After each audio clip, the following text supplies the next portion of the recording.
Alright guys, and now I got the K-Rex Kane Brown monster truck. I went back to go get it today. You guys, pretty nice. Kane Brown. The back we know. I need Excalibur, Racing Stripes, Dragon, and the chase piece, and I'm done. And the Gravedigger. I don't want to forget this one. Pretty cool guys. K-Rex. Here we go.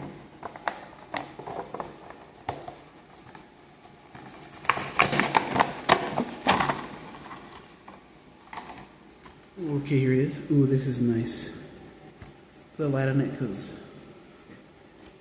K-Rex has got the gold logo. It's so nice. K-Rex Monster Jam logo. There's a little logo there. The grill and headlight printing. Gold roll cage, gold rims and beadlocks. BKT tires. Tail light printing, and it has the little logo there.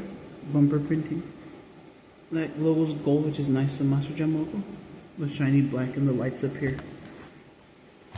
Pretty cool. I'm glad I got this one. Hopefully get the others next week, hopefully.